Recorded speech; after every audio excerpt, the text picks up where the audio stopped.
O Carrasco que era santo. Capítulo 14. Os condenados que Frei Ludgero e irmão Libório tiveram de executar primeiro foram os dois netos da velha Genoveva. O povo, curioso pela estreia do novo Carrasco, cedo encheu a praça, no centro da cidade. Do Palácio Real, com seu binóculo, o rei quis assistir tudo. E como só ele sabia que, por dentro daquela veste branca e daquele capuz, estava o velho frade, já alquebrado pela idade, redobrara de atenção, não querendo perder um só de seus gestos e de seus movimentos. E desejando que tudo desse certo, para não ter que adiar as novas execuções até que o sucessor natural do novo Carrasco alcançasse a idade necessária para ficar no lugar do pai. E Sua Majestade, animando-se, tudo há de dar certo, de acordo com as ordenações do reino. Nisto ouviu-se a voz do arauto, à entrada da praça, anunciando que os dois condenados iam chegando, trazidos pelos guardas e pelo capelão. E o rei, ao vê-los aparecerem, parecem dois meninos, exclamou desolado. Vibraram os clarins, soaram os tambores, imóvel segurando a machadinha, já ali estava no seu lugar a magra figura do Carrasco, defronte do cepo que ele próprio preparara, ajudado pelo irmão Libório. Imóvel, a olhar o povo pelos olhos da máscara, acompanhando o cortejo que se vinha aproximando. Com os condenados à frente, ambos algemados. E iguais, sem que se pudesse saber quem era um, quem era outro, entre as alas dos guardas bem armados. Por trás dos condenados, a alta figura do irmão Libório, num hábito semelhante ao que o Frei Ludgero havia encontrado na sacristia, na velha arca dos paramentos. Cedo, o irmão Libório tinha ido para a cadeia conversar com os condenados. Ambos estavam certos de que iam morrer. E era em vão que tentavam agarrar-se à vida. Um deles perguntou, desesperado, e por que não veio aqui o Frei Ludgero? E outro, no auge da aflição, se Deus nos salvasse, viveríamos uma nova vida. Não daríamos à avó Genoveva o desgosto de nossa morte. Por um favor especial do rei, estavam juntos na mesma cela, desde a véspera, os dois irmãos, para que um confortasse o outro. E ambos choravam, confessando o seu arrependimento. E o irmão Libório ajudando-os. Rezem comigo, Deus pode ajudá-los. E um dos condenados, agarrando-lhe a mão, nós sabemos que Frei Ludgero é santo, ele pode nos salvar, vá buscá-lo, peça-lhe que venha aqui. E o irmão Libório, com firmeza, neste momento, só a Deus os dois condenados podem recorrer. Rezem comigo, confessem os seus erros, jurem comigo que escolheriam agora arrependidos o caminho do bem. Deus nos escuta, acompanhando esta aprovação. E quando o cortejo saiu da cadeia, precedido pelo arauto, que ia chamando mais gente para a praça do suplício, os dois criminosos tinham no rosto uma palidez patética, com o pranto a lhes descer dos olhos atônitos. E era em vão que tentavam retardar os passos. A praça ia ficando mais perto, sempre mais perto. De repente, na volta da rua, avistaram o cadafalso, com o Carrasco. Os guardas agora vibravam os clarins. Pelo binóculo, o rei acompanhou os dois moços subindo os degraus da escada. O Carrasco deu um passo à frente. Curvou-se, falou ao que ia ser executado em primeiro lugar. Depois ao outro, que ficou de costas, parecendo atarantado. E Sua Majestade sempre a acompanhar a execução pelo binóculo. Eles agora já sabem que não podem mais escapar, porque mataram, vão também morrer. Frei Ludgero, já velho, teria força no braço para abater de um só golpe cada um dos condenados? E o rei redobrou de atenção. Os braços do Carrasco se ergueram, com as duas mãos firmes no cabo da machadinha. Uma cabeça caiu, o cesto a recolheu, o sangue começou a escorrer copioso. E o rei sempre olhando. Frei Ludgero foi perfeito, como se fosse um mestre, talvez mais seguro e firme do que o outro que tinha a metade da idade dele. E quando a segunda execução terminou, já a noite vinha abaixando. Em breve, aqui adiante, mais além, um lampião aceso. Nas casas, uma luz nova no retângulo das janelas. Frei Ludgero, sempre metido na veste longa e no capuz que lhe escondia o rosto, desceu a escada, seguido do irmão Libório. Aqui embaixo, fechou o primeiro saco com o corpo de um dos condenados. Passou-o ao frade. Em seguida, fechou o outro, e para Frei Ludgero, que já tinha posto o seu saco às costas, podemos partir. E um ao lado do outro, cada qual com seu saco às costas, foram seguindo em silêncio na direção do rio. As sombras da noite os esconderam. Final do capítulo 14. Capítulo 15. Aventurei-me minha dúvida. E a senhora acha, tia Bilu, que Frei Ludgero, franzino e já idoso, tinha forças para levar às costas o peso de um homem dentro de um saco? Tia Bilu apressou a nova laçada de lã no tricô, sem se perturbar. Tanto acho que incluía o saco pesado na história de Frei Ludgero. Não te esqueça de que Deus estava com ele. Por vontade de Deus, Frei Ludgero podia carregar o mundo na ponta do dedo. E sorriu para mim, acabando assim com a minha dúvida.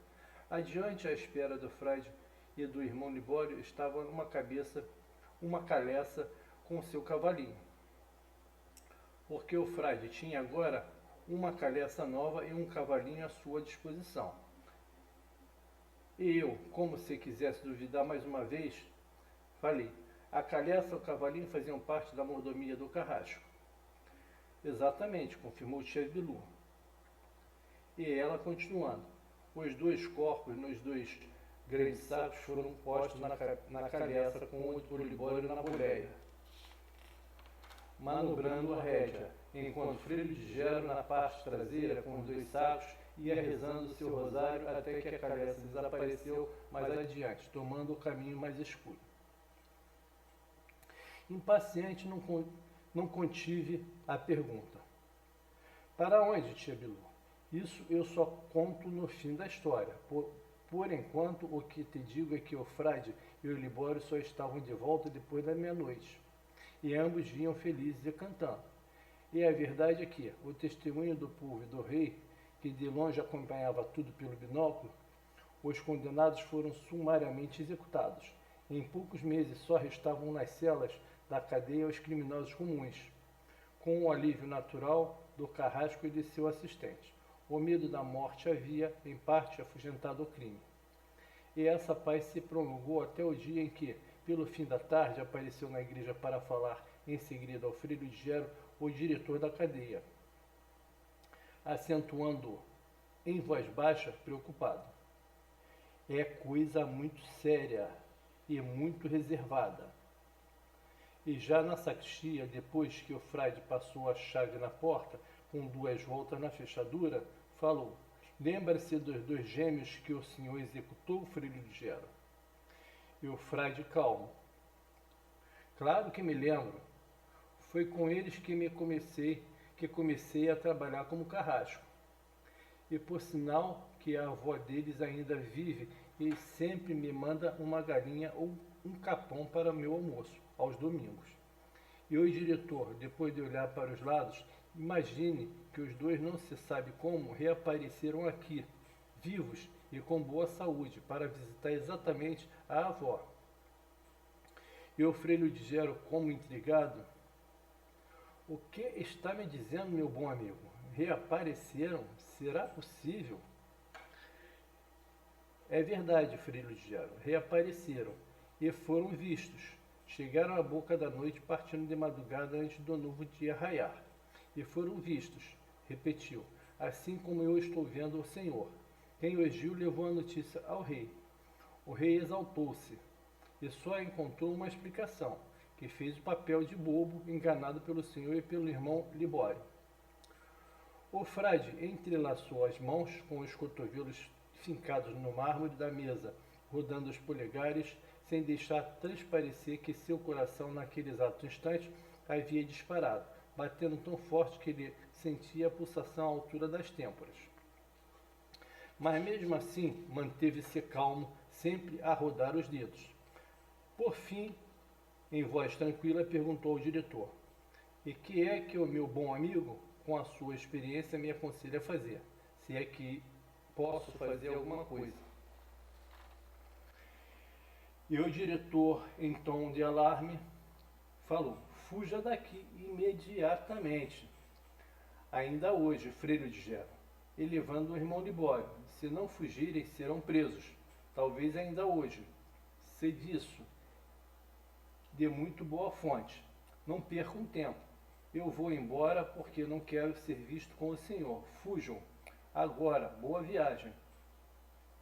E Frei de Gero ainda ouvia dentro da igreja fechada o galope do cavalo do diretor da cadeia, quando se pôs a andar ao comprido da nave, sem qualquer disposição para ir embora dali. Que mal fizera por ter poupado com um truque de mágica aprendido no circo a vida de 17 condenados.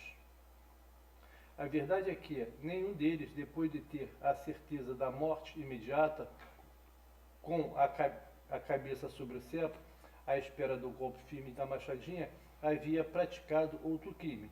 Pelo contrário, o que deles soubera é que se tinham aproximado de Deus. O terror fora grande demais para que esquecessem esse terror.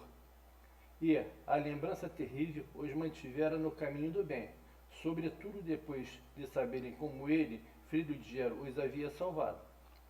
Defronte da imagem de São Francisco, levou uns momentos a olhá-la, como se lhe fosse falar. Depois não conteve o sorriso. Este nosso mundo continua estranho e confuso. Os criminosos são presos porque matam. E eu agora, juntamente com o Libório, vou também ser preso porque não matei. E ia alongar o sorriso na risada quando viu, bem perto, também voltado para São Francisco, o miudinho. Sim, o miudinho. No impulso da surpresa e da alegria, Frei de Gero se abaixou, já com as mãos afastadas para segurar o cachorrinho, e abraçá-lo e apertá-lo contra si, junto ao peito carinhosamente. Mas em vez de agarrá-lo, o miudinho se desfez à sua frente, irreal, sem consistência física, e era alguma coisa que ele via nas mãos, mas não podia tocar e segurar. Na dúvida, perguntou-lhe: "É você mesmo, miudinho?" O cachorrinho inclinou um pouco a cabeça, olhando-o de lado, ao mesmo tempo que balançava o rabinho contente. E o frágil, radiante: "Sim, és tu." E voltando a agachar-se com as mãos sôfregas, ansioso, falou: Vem comigo, miudinho." E à medida que se ia aproximando, o miudinho recuava, caminhando na direção da porta que abria sobre o adro. Diante da porta cerrada, o cachorrinho pôs-se a arranhá-la com uma das patas dianteiras, ao mesmo tempo que adiantava mais um focinho, roçando-lhe a fresta, teimosamente, insistentemente, querendo sair. E Frei de Gero, solícito, torcendo a chave: "Estou abrindo." E puxou a folha da porta para dentro da nave. Miudinho saltou para fora, atravessou o adro, percorreu a pequena praça da igreja e foi postar-se, olhando para trás a entrada da ruazinha que levava à estrada real. E Frei de Gero, entendendo afinal o que era que ele queria dizer: "Entendi tudo. Queres que eu vá embora daqui, o mais rápido possível, levando comigo irmão Libório. Foi isto que vieste me dizer? E eu já vou, miudinho, levando o Libório." E foi dizer ao Libório, depois de lhe falar do aviso do diretor da cadeia, que iam partir naquele começo da noite, aproveitando a discreta claridade da lua nova, sem esquecer de acrescentar que o miudinho se encontrava lá fora à espera para lhes mostrar o caminho. Final do capítulo 15. Capítulo 16. Agora que o reino havia demarcado os seus limites, o difícil seria passar para o outro lado da fronteira, tudo dependendo de não haver ordem de prisão ali, para Frei de Gero e seu companheiro. Daquele ponto em diante, o reino era outro, e ali também o frade tinha amigos com quem podia contar. Daí o receio do irmão Libório, pouco antes de partirem.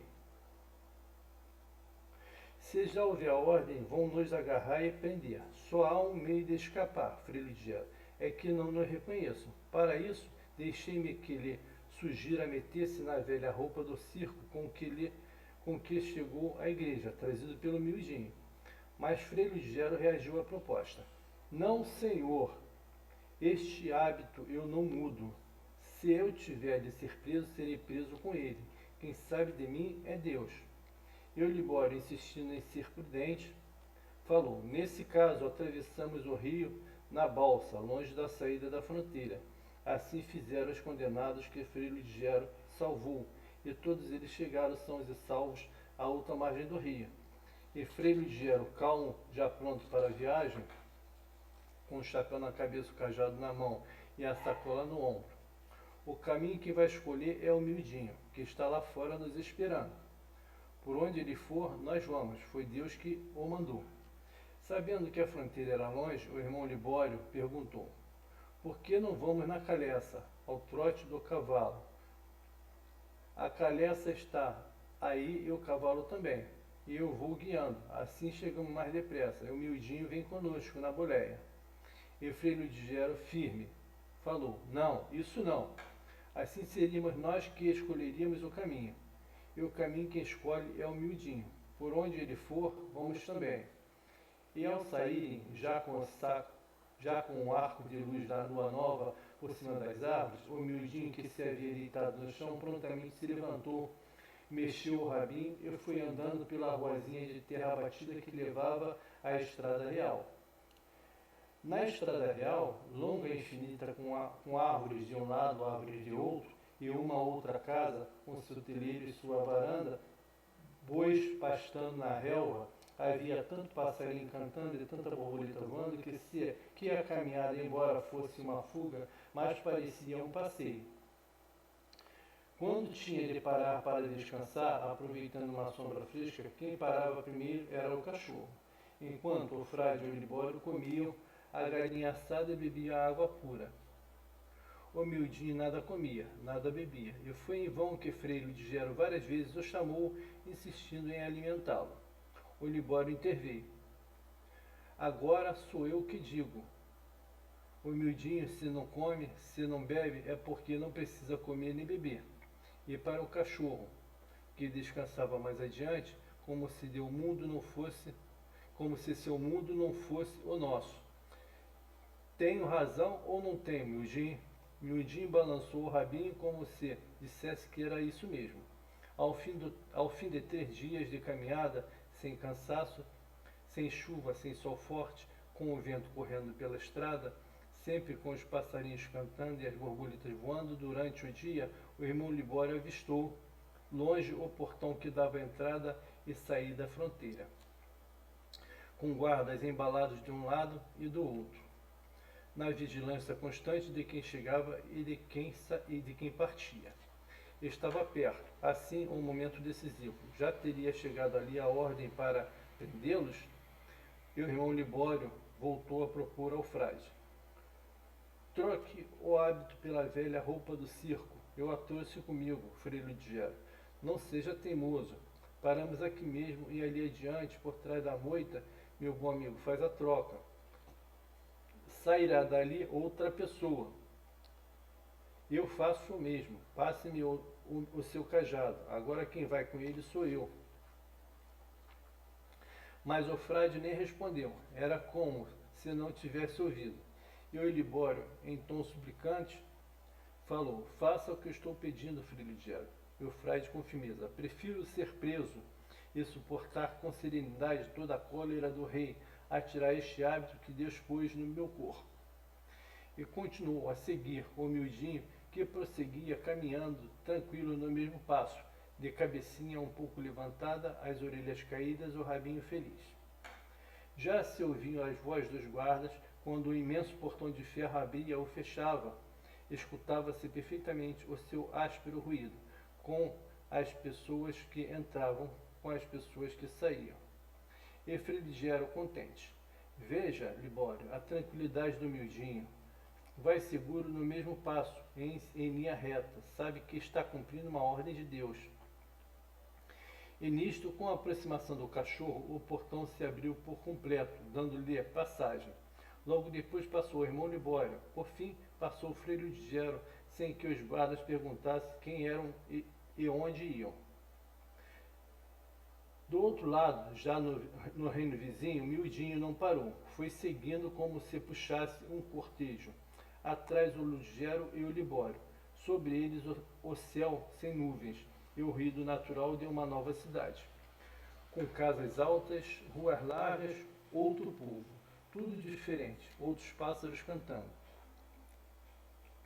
Miudinho dava a impressão de que não olhava para os lados, só em frente, no mesmo passo. Pelo jeito sabia o caminho, ou melhor, era Deus que o guiava, e ele ia seguindo. Agora entravam por uma parte velha da cidade, nas casas antigas, velhos moradores, e muita paz em volta com os pombos arrulhando nos beirais, as gordas árvores folhudas e só o leve ruído da brisa varrendo as ruas e dando a impressão de que soprava poeira sem levantá-la, mansamente, polidamente. Numa rua estreita, com duas fileiras de árvores serenas, a paz era maior. A inclinação do terreno agora obrigava a subir, mas os três subiam sem esforço, como se o recanto tranquilo ajudasse a vencer a ladeira. De repente, no alto, uma esplanada, um muro, um portão. Por trás do muro, o casarão de um vasto convento. E foi diante do portão fechado que o Miudinho parou. Parou, olhou para trás, fixou os olhos felizes em Frei Ludgero, depois no irmão Libório, e desapareceu. Sim, desapareceu. E o Libório, com ar aflito, viu o Miudinho, Frei Ludgero. Agora deixei de ver. E sabendo que o Miudinho tinha acabado de cumprir a missão que Deus lhe ordenara, Frei Ludgero segurou o cordão da sineta num dos lados do portão e puxou com força. A sineta vibrou forte, como se acordasse o convento. E a rua, com o vento balançando os ramos nas árvores da ladeira. Final do capítulo 16. E aqui daremos uma nova pausa. Quem estiver gostando da leitura do livro, assine o canal e deixe seu like para ajudar o canal a crescer. Obrigado, até a próxima.